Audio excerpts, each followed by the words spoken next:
इस तरह की घटना बिल्कुल भी नहीं होनी चाहिए। आज यादव समाज के साथ घटना हुई है, अभी हमारे कुछ साथी बता रहे थे, और हम भी देखते रहते हैं समय समय पर अन्य समाज के लोगों के साथ भी ये घटना होती रहती है। खून नहीं खौला है, पढ़ सुन करके अखबारों में सिंहों की गर्दन कटवा दी, कुत्तों के दरबारों में कहने की बात हुई।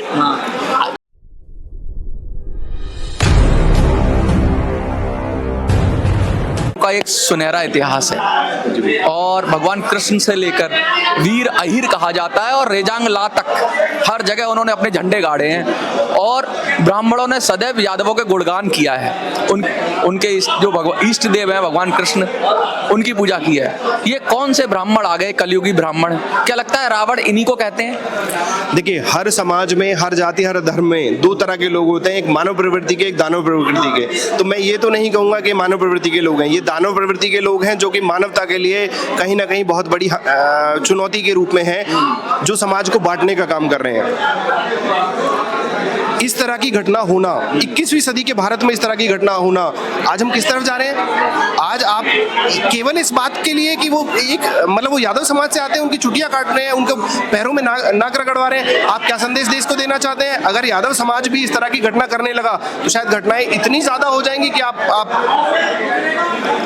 उसको मतलब मुश्किल हो जाए, बहुत मुश्किल देश के लिए हो जाएगा। क्योंकि वो तो वीर अहिर के नाम से जाने जाते हैं, अगर वो अपनी पे उतर आए तो काफी कुछ हो सकता है। देखिए, मैं ये कहता हूँ जी, यादव समाज की अगर बात करें तो यादवों का एक बहुत बड़ा गौरवशाली इतिहास रहा है। ये वो जाति, वो धर्म, ये वो समाज के लोग हैं जो सभी जाति सर्वधर्म के लोगों को मान सम्मान देते हैं, सबकी रक्षा करने का काम करते हैं। रेजांगला जैसा वॉर 120 यदुवंशियों ने लड़ा, ऐसा अद्वितीय वॉर आज तक चाइना नहीं देखा होगा, जहां 120 यदुवंशियों ने 3000 चीनी सैनिकों से लोहा लिया। तो ऐसे समाज के लोग, आप कोई सा भी युद्ध देख लीजिए, यादव समाज के बिना, मैं बड़ी बात बोल रहा हूँ, यादव समाज के बिना कोई सा भी युद्ध संपन्न नहीं हुआ है। और केवल वो उसके हिस्सेदार नहीं थे, उन्होंने अगुवाई करी है हर युद्ध में, अपनी बलिदानियां दी हैं, कुर्बानियां दी हैं। जहां तक धर्म की बात करें तो ब्राह्मण समाज के लोगों को भी सबसे ज्यादा अगर मान सम्मान देते हैं तो मैं कहता हूँ यादव समाज के लोग देते हैं। शुरू से हम यादवों को पूजनीय मानते चले आए हैं। कृष्ण जी, भगवान और सुदामा जी की मित्रता का जो उदाहरण है वो बहुत बड़ा उदाहरण है। ऐसा नहीं लगता कुछ लोग इस पर रोटियां सेकना चाहते हैं कि ब्राह्मण यादवों को लड़ाओ और हमारी कुछ मामला सेट हो जाएगा? ऐसा भी हो रहा है कि काफी लोग आ रहे हैं, क्योंकि बड़े पैमाने पर, चाहे ब्राह्मण समाज हो, चाहे कोई भी समाज हो, चाहे बड़े बड़े जो नेता हैं या बड़े बड़े जो बाबा हैं, महात्मा हैं, उन सब ने इसकी निंदा की है और इसका कोई भी रीजन, चाहे आधार कार्ड की बात हो, कुछ भी उठाया गया, कोई भी जस्टिफाई नहीं करता कि आप किसी को पूरी रात ऐसे मारेंगे, पीटेंगे, किसी भी जाति का हो। क्या लग रहा है कि फिर इस पर अब राजनीति होना शुरू हो गई है? देखिए, ये बिल्कुल इस पर राजनीति से होना शुरू हो गई है। मैं भारत सरकार से एक निवेदन हम लोग करना चाहेंगे अपने संगठन के माध्यम से, कृष्णवंशी महासभा के और समाज के सभी लोगों के माध्यम से एक निवेदन हम करना चाहेंगे कि एक स्पेशल कमेटी इन चीजों के लिए बनाई जानी चाहिए। जब भी देश में किसी भी जाति धर्म के लोग दूसरी जाति धर्म के लोगों पर केवल इस आधार पर कुछ घृणित कार्य करें कि वो इस जाति या इस धर्म से हैं, तो तुरंत उस पर एक्शन लिया जाना चाहिए। अगर उस पर तुरंत ठोस कार्रवाई और कठोर कार्रवाई होगी तो मैं समझता हूँ इस तरह की घटनाएं आगे नहीं होंगी, घटनाओं पर विराम लगेगा। ये लग रहा है, क्या कहेंगे, ये जो घटनाएं घट रही है, ये यादव समाज के आत्मसम्मान को ठेस पहुंचाई गई है। किसका खून नहीं खौला है, पढ़ सुन करके अखबारों में सिंहों की गर्दन कटवा दी, कुत्तों के दरबारों में कहने की बात हुई। जिसका मान मर्यादा नहीं रही, जिसका अस्तित्व न रखा जाए, आप बताइए, अगर कोई कहे रेणु तिवारी के पेटीकोट से गंगा जी अवतरित हुई हैं और शुद्धिकरण के लिए गंगा जी की जगह उनके मूत्र का प्रयोग किया जाए तो क्या होगा? आप वही बताइए क्या होगा? अगर इस तरह से ऐसी अमानवीय घटनाएं घटेगी, समाज बटेगा, टूटेगा, कैसे हम हिंदू राष्ट्र बना पाएंगे जब खुद नहीं संगठित हो पाएंगे? जिस तरह के घृणित चीजें चल रही हैं, जिस तरह से समुदाय को एक दूसरे के खिलाफ अपशब्दों का प्रयोग किया जा रहा है, उस पर क्या कहेंगे? देखिए, ये हमारी एजुकेशन की कमी है, हमारी संस्कृति और सभ्यता की कमी है, हमारी गरिमा अस्तित्व की कमी है। आज यह स्थिति आ गई, गृह युद्ध में बढ़ जाएंगे, कभी हिंदू मुसलमान से लड़ेंगे, कभी यादव पंडित से लड़ेंगे, देश टूटेगा, कमजोर होगा। हमारा फायदा होगा इससे? किसी को फायदा नहीं होगा, कमजोर होगा, फायदा नहीं होना। संगठित रहने के लिए, संतुलित रहने के लिए आपसी भाईचारा और विचार मिलना चाहिए। जब विचारों में नहीं रहेंगे। आज आप सोचिए वो दौर चला गया, मैं तो इसमें मुकुटमणि की गलती कहूंगा, वो दौर चला गया जब तुम्हें कथा ही सुनाना था तो तुम जाकर के संविधान सुना देते, कृषि विज्ञान सुना देते, देश की कुछ और बातें सुना देते। कथा का दौर कहाँ है? जब यादव लोग पढ़े लिखे नहीं होते थे, पंडित जी को भगवान मानते थे, देवता नहीं भगवान मानते थे। अब यादव जी हर क्षेत्र में जो है क्षितिज से अंबर तक, धरा से हर जगह सर्वत्र व्यापी है, ताकत भी है, पैसे भी है, शिक्षा भी है यादव में। तो तुम मूर्खता का काम कर रहे हो, धर्म को धंधा बना के पैसे कमा रहे हो, क्या जरूरत थी? तुम बच्चों को संविधान पढ़ाते, विज्ञान पढ़ाते, भौतिक चीजें पढ़ाते तो जाके कुछ परिवर्तन होता। ऐसे में मुकुटमणि की गलती है, उसने धर्म का धंधा बना लिया।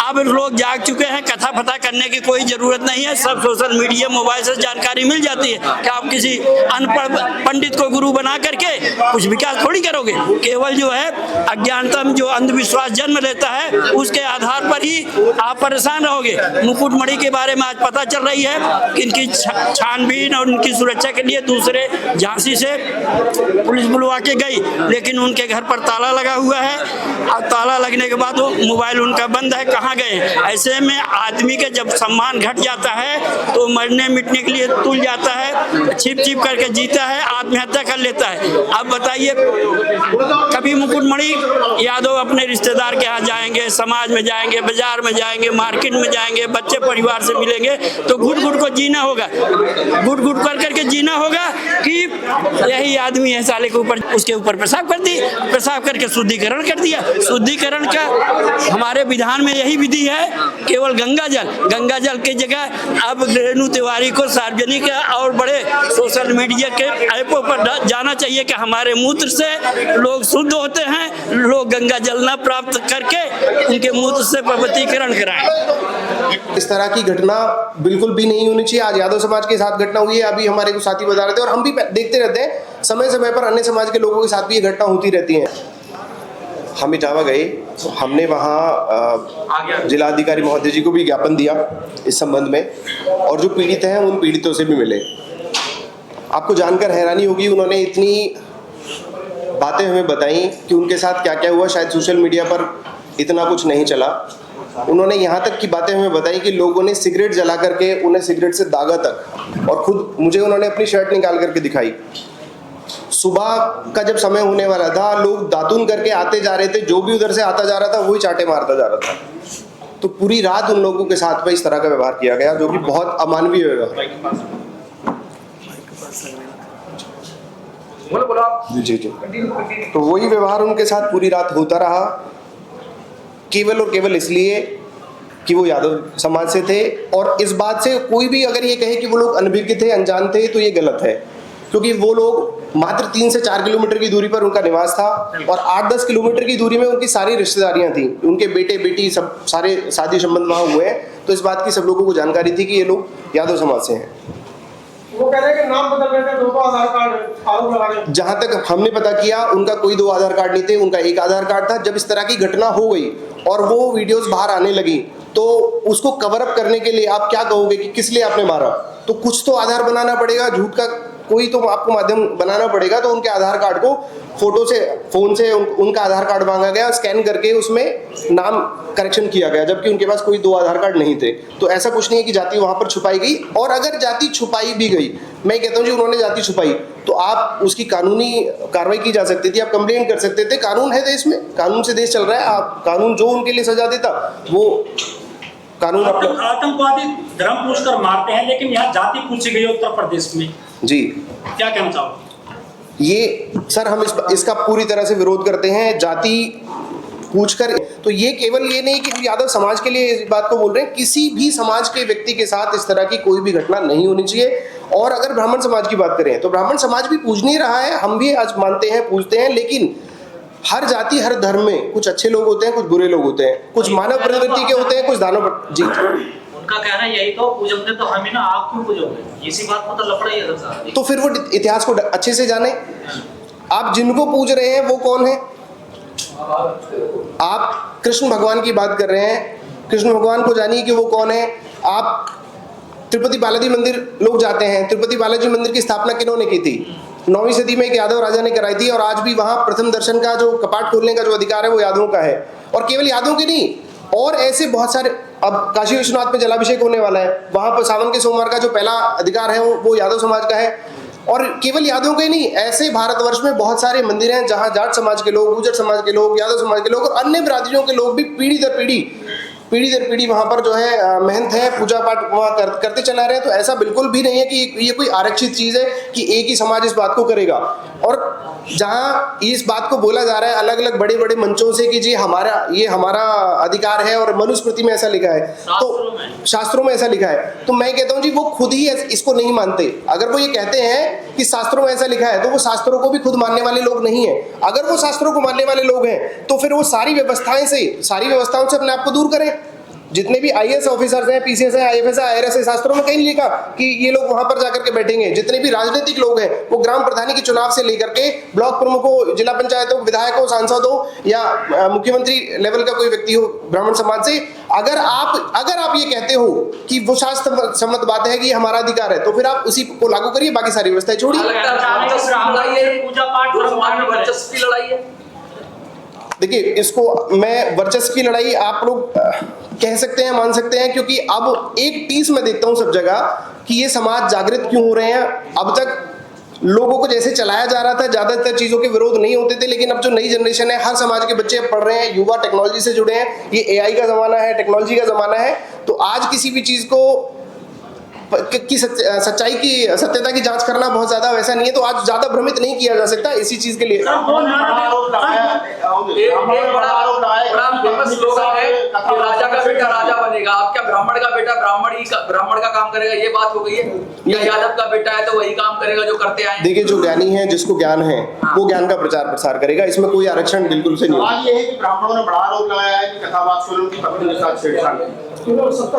आपने शुरू से सारी वीडियोस को देखा हो, और अगर किसी पत्रकार साथी ने उन वीडियोस को अच्छे से जांच किया हो, तो ऐसा कोई भी प्रमाण या कोई भी साक्ष्य निकल करके सामने नहीं आया कि उन्होंने उनकी पत्नी के साथ में किसी भी तरह की अभद्रता की। जो रात की वीडियोस हैं उसमें साफ साफ स्पष्ट दिखाई दे रहा है कि तुम यादव होकर के और ब्राह्मणों के गाँव में कथा करोगे, यहाँ हमारे 109 घर हैं, ये हैं। उसके अलावा उन्होंने कहा कि यादव बहुत गुंडाई कर रहे हैं और राजनीति में भी आगे जा रहे हैं, और अब तुम पंडित बनोगे, अब तुम ये करोगे। शुरू में सबसे पहले उन्होंने आधार कार्ड खेला। जब लगा कि आधार कार्ड की बात ज्यादा नहीं चल पाएगी, तो उन्होंने छेड़छाड़ वाला आरोप लगाया। उन्हें ये भी लगा कि इसका खंडन हो सकता है क्योंकि प्रमाण नहीं है, तो उन्होंने कहा कि ये तो सत्ताधारी पार्टी के राष्ट्रीय अध्यक्ष से इनकी डायरेक्ट बात है और ये हम ऐसा कर देंगे, वैसा कर देंगे। इस तरह के उन्होंने आरोप लगाने की कोशिश करी। फिर चौथा स्टेटमेंट, पांचवा स्टेटमेंट उनका है जी हम तो फिर रोना गाना शुरू हुआ कि जी हम तो बहुत ज्यादा पीड़ित हैं। ये अगर वो पीड़ित हैं, उनके पति की आप स्टेटमेंट सुनेंगे तो बोल रहे हैं कि जी हमारे साथ ऐसा हो जाएगा, वैसा हो जाएगा। उनकी पत्नी की स्टेटमेंट सुनेंगे तो उनकी पत्नी ने स्टेटमेंट अभी दी कि अभी तो मूत्र छिड़का गया है, अभी तो इनकी गर्दन कटनी चाहिए सालों की। और मैं बहुत ज्यादा बातें बोल नहीं सकता, शायद आपने वो वीडियोस देखी होंगी। राकेश जी, भारत के अंदर नए नए आविष्कार होते हैं। पहले गंगा जल को पवित्र माना गया, फिर गाय के मूत्र को पवित्र माना गया, और आप वीडियो वायरल देख रहे हैं, आप पंडितानी के पेशाब को पवित्र माना जा रहा है। देखिए, इसको पवित्रता अपवित्रता से बिल्कुल मैं नहीं देखता। मैं तो इस बात का पूरी तरह से खंडन करता हूँ जी। ये किसी के ऊपर भी ये कह करके करना कि ये इससे शुद्धिकरण हो गया, ये सब चीजें करना हो गया, तो ये 21वीं सदी के भारत में बहुत ही चिंता का विषय है। ऐसा नहीं होना चाहिए किसी के साथ। राकेश जी, वर्तमान सरकार में ये देखा गया है कि ब्राह्मण और पंडितों पे अगर कोई भी आरोप लगाया गया है तो वो सिद्ध करने में आपको एड़ी से चोटी तक का दम लगाया गया, पर फिर भी आपने जो कार्रवाई चाहिए वो नहीं हुई। क्या कहना चाहेंगे? देखिए, कार्रवाई की अगर हम बात करें, इस एक्शन के बाद जिन लोगों ने वहां प्रोटेस्ट किया, हम ये तो नहीं कहते कि जो रास्ता उन्होंने अपनाया वो सही था या नहीं था, उसमें कानून है, कानून उनको उस तरह से होगा। इसके अलावा सोशल मीडिया पे जिन लोगों ने वीडियोस उसके समर्थन में डाली, मैं मान सकता हूं कि उनके शब्द इधर उधर रहे होंगे, तभी उनको पुलिस ने गिरफ्तार वगैरह किया। लेकिन केवल एक समाज के लोगों को, अगर आप निष्पक्षता की बात करें, पुलिस प्रशासन से मैं ये निवेदन करता हूं, भारत सरकार से मैं शांत हो जाओ यार।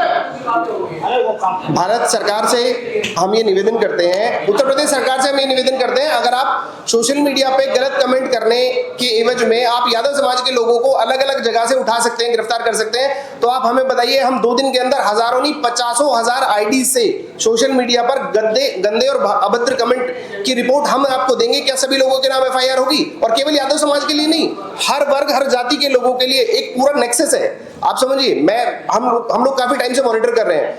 और जहां तक जातिवाद की बात करते हैं, यादव समाज कभी जातिवाद की बात नहीं करता। यादव समाज वो समाज है जो सभी जाति धर्म के लोगों का सम्मान करता है, सबको साथ लगा करके चलता है। हमने पूरा इस पे डाटा बनाया है। हर समाज के संगठन बने हुए हैं, जातीय संगठन बने हुए हैं, और होने भी चाहिए, क्योंकि राजनीतिक पार्टियों को, कोई भी राजनीतिक पार्टी किसी भी समाज के लिए खुल करके काम नहीं कर सकती। उन्हें राजनीति करनी है, उन्हें सर्व समाज की वोटें चाहिए। लेकिन जो जातीय संगठन होते हैं, वो बहुत सारी ऐसी हमारी परेशानियां होती हैं जिनकी आवाज वो सरकारों तक और अन्य मंचों तक पहुंचाते हैं। तो जातीय संगठन होना अच्छी बात है, कोई बुरी बात नहीं है। अपनी जाति से प्रेम करना या अपने समाज के उत्थान के लिए काम करना कभी जातिवाद नहीं होता। दूसरे की जाति को घृणित दृष्टिकोण से देखना, उसको किसी को ऊंचा नीचा समझना या गलत बोलना, ये सबसे बड़ा जातिवाद है।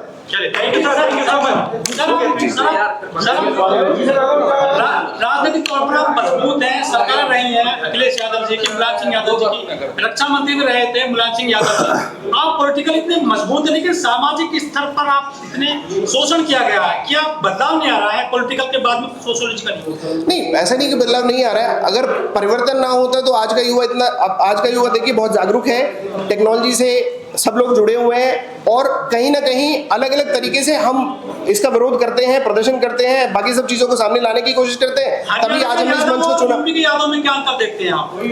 देखिए, कोई अंतर कहीं नहीं है। होता क्या है कि राजनीतिक दृष्टिकोण से जहां पार्टियों को लाभ मिल रहा होता है, वहां उनकी बातें थोड़ी प्रमुखता से उठ जाती हैं, जहां लाभ नहीं मिल रहा होता है उनकी बातें प्रमुखता से नहीं उठती हैं। केवल इतना फर्क होता है। इसका विकल्प क्या है सर? आप लोग जो विरोध हो रहा है कि आप पता नहीं करा सकते, इसका विकल्प क्या है? नहीं, इसका विकल्प सर जैसा अभी बताया गया, इसका यही विकल्प है, आप सब शिक्षित बनिए, सब पठन पाठन कीजिए, ज्ञान अर्जित कीजिए, और जब आपको ज्ञान होगा तो आपको किसी दूसरे व्यक्ति की आवश्यकता ही नहीं पड़ेगी। अखिलेश जी जो विदेश पढ़ कर आए थे, उनकी भी कुर्सी दिलवाई गई थी। आप पढ़ने की बात करते हैं, पढ़ने की नहीं, हमारे यहाँ जो है वो तो एजुकेटेड है। अखिलेश जी तो सीएम रहे, उनके पापा जी रक्षा मंत्री रहे थे। इन्हीं व्यवस्थाओं के खिलाफ तो ये आज कॉन्फ्रेंस रखी गई है कि जो वो घटना हुई, इस तरह की और अनेकों बहुत घटना, अखिलेश जी पूर्व मुख्यमंत्री रहे इसलिए वो घटना इतनी बड़ी आई। आए दिन समाज में बहुत सारी ऐसी घटनाएं होती हैं जहां स्पेशली जाति को टारगेट करके, मैं यादव जाति की केवल बात नहीं कर रहा, केवल जातियों को टारगेट करके उनके खिलाफ इस तरह की घटनाएं होती हैं। हम इस बात के लिए पहल करते हैं कि किसी भी जाति या समाज के लोगों को उनका धर्म या जाति देखकर उनके साथ इस तरह का कृत्य नहीं होना चाहिए। ठीक है सर, ठीक है, धन्यवाद। साहित्य पढ़ा है मैंने, बाबा साहब को पढ़ा है, भगवान बुद्ध को पढ़ा है, ये पढ़ेंगे। ये देखिए, नहीं कांवर भी ढो रहे हैं, लेकिन चोट तो आप पड़ी है ना। अब तक तो कुछ और ही समझ रहे थे अपने आप को, अब उनको भी लगा कि हम भी उसी कैटेगरी में। तो ये घटनाएं हैं, ये समाज को एकजुट करेंगी, लेकिन फिर भी सरकार से, शासन से, प्रशासन से हमारा ये अनुरोध है कि भाई ऐसी घटनाओं की न्यायिक जांच हो, और जो निर्दोष लोगों पे कार्रवाई की जा रही है। आप देखिए, हमारी सरकार में कार्रवाई जाति देख के होती है। कोई हमारा सवर्ण साथी है तो उसमें कोई धारा लगती है, और कोई दलित है, पिछड़ा है या मुस्लिम है तो उसमें कोई धारा लगती है। यादव जी धर्म के ठेकेदार तो सबसे बड़ा ओबीसी है ना? नहीं, ओबीसी कैसे धर्म का ठेकेदार है? क्यों? जब कावड़ का जब मसला आता है, जब अखिलेश जी की कुर्सी को गंगा जल से पवित्र किया गया था, उस समय आप कहाँ थे? हमने उस समय भी विरोध किया था, आपको शायद जानकारी नहीं, मैंने आर्टिकल लिखा था उस समय, और हमने रोहित वेमुला पे भी विरोध किया था, बहुत से लोग उसमें थे। सर, जात पूछना अपराध है, जात छिपाना अपराध है? देखिए, मैं आपको एक उदाहरण बताता हूँ। आज भारत सरकार में या प्रदेश सरकार में बहुत सारे सवर्ण लोग हैं जो अपनी जात छिपाकर आरक्षण का लाभ लेते हैं। अब उनको पकड़ के उनका मुंडन कर दिया जाए, उनसे नागर लगवाई जाए, क्या भारत का संविधान ये अलाउ करता है आपको? जात छिपाना एक अपराध हो सकता है, उसके लिए कानून है, थाना है, चौकी है, अदालत है। उसमें आप कैसे क्या कर लेंगे कि ये होगा? और ये आरक्षण आपको किसने दे दिया कि कथा आप ही करेंगे? मनुस्मृति तो लागू नहीं है हमारे देश में। यादव जी, आपको कथा करने से हिंदू समाज जो है वो रोक रहा है, तो क्या यादव समाज हिंदू है या नहीं है? नहीं, देखिए, मैं तो सबको भारतीय मानता हूँ। मैं इसमें पढ़ता ही नहीं। जो भारत में रह रहा है वो भारतीय, बाबा साहब ने जो हमारी प्रस्तावना है, हम भारत के लोग का है, we the people of India का, उसमें मैं धर्म पर जाता ही, सब लोग भारतीय। जो FIR हो रही है बच्चों पर, अब जो गिरफ्तारी हो रही है उसको कैसे देख रहे हैं, क्या सरकार की? देखिए, हम ये प्रेस वार्ता कर रहे हैं तो अपने संवैधानिक अधिकार के तहत कर रहे हैं। हम एक विरोध कर रहे हैं, प्रोटेस्ट कर रहे हैं, अपनी बात को पहुंचाने की कोशिश कर रहे हैं, और हम किसी भी ऐसे व्यक्ति का समर्थन नहीं करते जो तोड़फोड़ करे, दूसरी कार्रवाई करे। लेकिन उसमें अगर आप निर्दोषों को फंसाएंगे, उसकी जाति को देख के, मैंने सोशल मीडिया पे देखा, वो इंस्पेक्टर पूछ रहे हैं तो यादव उनसे बच्चों को उठाया जा रहा है। तो इस भेदभाव को के लिए हम लोग मांग कर रहे हैं कि इसकी न्यायिक जांच हो, उच्च स्तरीय न्यायिक जांच हो, और इसमें जो षड्यंत्र है, जो दोषी लोग हैं, उन पर कार्रवाई। गगन यादव आपके समाज के बड़े युवा नेता हैं और समाज को मुखर होकर के बोलते हैं, वो वहाँ पर गए थे, उनको भी कहीं ना कहीं पुलिस प्रशासन टारगेट कर रहा है, उनकी आर्मी जो तमाम बच्चों को गिरफ्तार करने की कोशिश कर रहा है, उन बच्चों के बारे में क्या योजना बनाई? देखिए, मैं एक उदाहरण देता हूँ आपको। अभी पीछे करनी सेना ने प्रदर्शन किया, कितनी अरेस्टिंग हो गई उसमें आज तक, कितने लोग वांटेड है उसमें, उन पर कार्रवाई हुई क्या? लेकिन अगर जाति देख के, धर्म देख के कार्रवाई होगी तो देश के ताने बाने के लिए नुकसान। डॉक्टर अम्बेडकर ने कहा था कि भारत का इतिहास कुछ नहीं है, सिर्फ बुद्धिज्म और मनुवाद के बीच का टकराव महज है। आप मानते हो कि वो कहीं ना कहीं मनुवाद और बुद्धिज्म में जो असमानता है वो कहीं ना कहीं वर्तमान परिस्थितियों में ज्यादा गहराई ले रही है, क्योंकि मूल राष्ट्र की कल्पना जो है वो सरकार के साथ मुल्क भर में चल रही है। अभी ये खबर आ रही है कि जो सवाल तो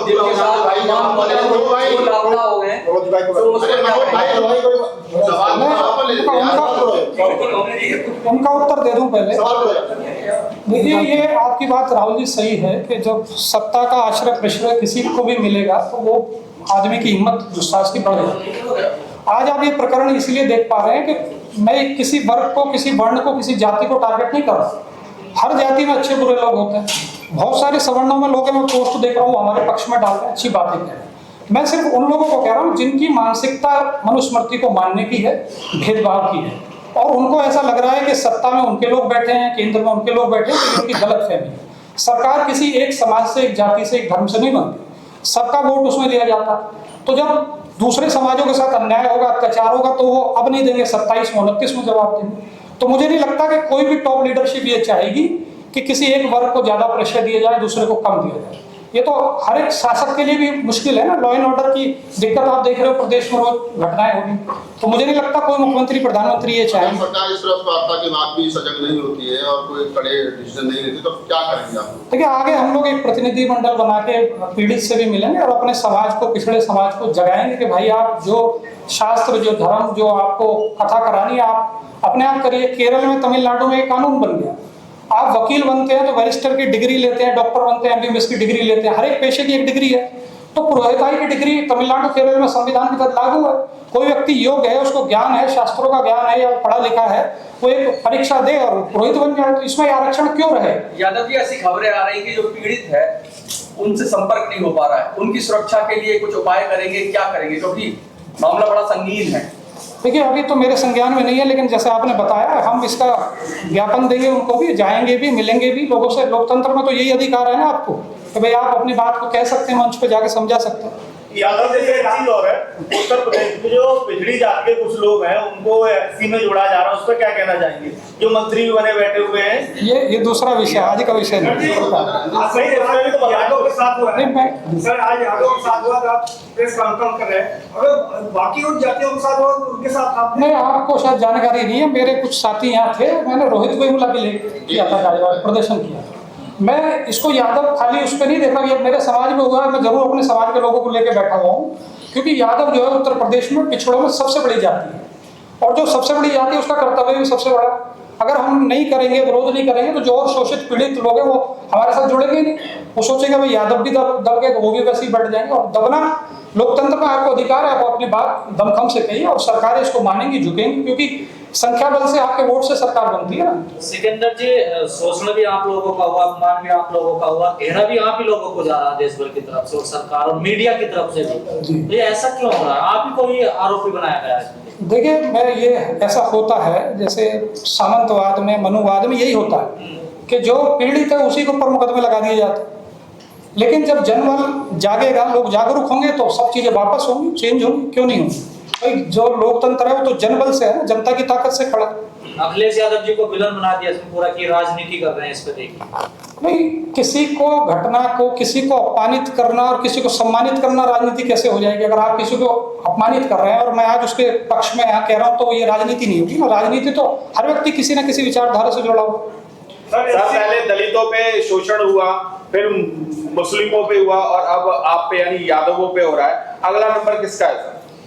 देखिए, दलित, मुस्लिम और पिछड़ों को आप जोड़ दें तो 85% तो हो ही गए। अब नंबर बाकी किसका रहना चाहिए इसके बाद? सर जी, जब SC ST ओबीसी के साथ अत्याचार होता है, जो उसको मदद करता है तो कहते हैं जातिवाद कर रहे हैं, लेकिन जिस सबल के साथ होता है तो मानवतावाद होता है।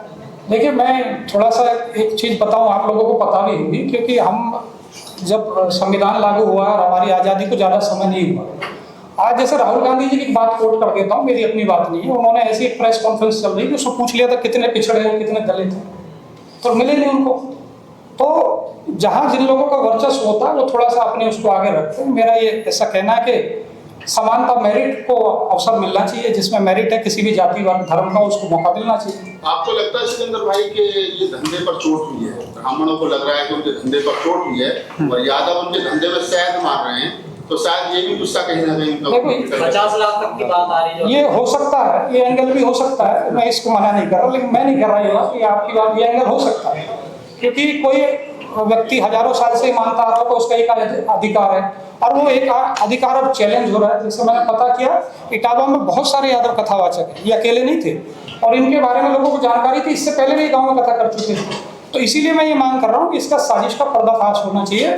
ये खाली जो दिखाई दे रहा उतना नहीं है, उससे भी गहरी चीज। ज्यादा जो एक सवाल यहाँ पर उठ रहा है, हमने पूर्व में देखा आपस मामले में पीड़िता के खिलाफ पूरा देश खड़ा था, लेकिन चंद मुट्ठी भर लोग पूरे देश के अंदर वो पीड़िता के खिलाफ किए थे। उसी तरीके से आज पूरा ब्राह्मण समाज नामबंद हुआ है और वो ये कह रहा है कि छोटी क्रांति कोई बात नहीं है, एक आदमी ने काटे, उनके परिवार का मामला था, पूरे ब्राह्मण समाज को फैली है। ये बात सोशल मीडिया पर निकल कर आ रही है। नहीं, ये इसका हम समर्थन नहीं करते, सोशल मीडिया पे अपशब्द का भी समर्थन नहीं करते, लेकिन अब आप देखिए ना कि आहत कौन हुआ? कथा भगवान कृष्ण जी की कर रहे थे, करने वाले यादव थे, तो अपमान तो भगवान कृष्ण का, भागवत का और यादवों का सबका हुआ ना। अब खाली उस कथावाचक का थोड़ी अपमान हुआ, आपने तो सारे समाज को कलंकित किया, तो जवाब भी सारा समाज दे। बिहार के गांव में बोर्ड लगा दिया यादवों ने कि ब्राह्मणों की एंट्री, यहाँ भी लगे, उत्तर प्रदेश में भी लगे, और अगर न्याय नहीं होगा तो बहुत जगह लगे। तो ये जो ब्राह्मणों ने मनुवाद के बहिष्कार का या ब्राह्मणों के बहिष्कार का, जो ललित सिंह यादव से लेकर के अम्बेडकर को लेकर भी नानक रैदास जो कह करके चले गए, तो क्या समाज सही रास्ते पर लौट रहा है? नहीं, देखिए, ये अगर आप इसको सामाजिक उससे देखेंगे तो एक तरीके से बाबा साहब ने कहा था ना, एक राजनीतिक क्रांति, एक सामाजिक क्रांति। भारत एक सामाजिक क्रांति की तरफ जा रहा है। और होता क्या है कि जब किसी समाज के साथ होती है तो वो समाज इकट्ठा होता है, एकत्र होता है और वो सोचता है क्या करना चाहिए। तो एक तरीके से हम इसको अवसर के रूप में भी ले रहे हैं कि भाई हम लोगों को पहले समझाते थे, लोग मानते नहीं थे, अब उनको प्रैक्टिकल उनके साथ हो गया, तो हम उनसे कह रहे हैं अपने समाज को संगठित करो, अपने भी पुरोहित बनाओ, आप अपने कर्मकांड के लिए अपने लोगों को बुलाओ, अपने मंदिर में आप अपने लोग बैठाओ। तो नहीं, मंदिर का मतलब पाखंड नहीं है। अगर आप मंदिर का मतलब पाखंड कहेंगे, खाली कर्मकांड का मतलब पाखंड है कि मंदिर के नाम पे अगर आप शोषण करें तो वो पाखंड। यादव जी, मनगढ़ंत कहानियां या कथाओं से अगर बोध कथा पे अगर ध्यान दिया जाए तो कैसा रहेगा? देखिए, ये जो आज का कॉन्स्टिट्यूशन है ना, ये जो आज का हमारा संविधान है, बाबा साहब ने जो दिया, ये भगवान बुद्ध का अगर आप दर्शन पढ़ेंगे ना तो ये तीनों चीज उसमें है। लेकिन अभी तक तो आपने नाम लिया ही नहीं, आप तो मंदिर की बात कर रहे हैं और तिलक की बात कर रहे हैं। नहीं, मैंने तिलक कब की बात कब की, आप बताइए। नहीं, तिलक की बात कब की मैंने? मंदिर की तो बात की ना। मंदिर का मैंने सिर्फ ये कहा कि मंदिर का मतलब मेरे घर में भी मंदिर है, तो मैं वहाँ कर्मकांड वो थोड़ी कर रहा हूँ। सिकंदर जी, लास्ट सवाल ये है, जो महिला जिसने आरोप लगाए थे उन पर, जो कथावाचक थे, वो महिला अब यादवों की जो बेटियां हैं महिला, उनके लिए बड़े अपशब्द बोल रही है। हाँ, उन पर कार्रवाई होनी चाहिए, अपने मांग की है, इसमें हमारे ज्ञापन में भी FIR हुई है और भी हो गई है, उसमें कार्रवाई। सिकंदर जी, मेरा आपसे सवाल है, बाबा रामदेव आपके समाज से आते हैं, क्या आप उनसे कुछ रिक्वेस्ट करेंगे कि हमें न्याय दिलवाया जाए, क्योंकि वो भी उन्हीं के गेरुआ कपड़े पहन के अपने बिजनेस कर रहे हैं इस पूरे यार्ड में, धर्म की यार्ड में?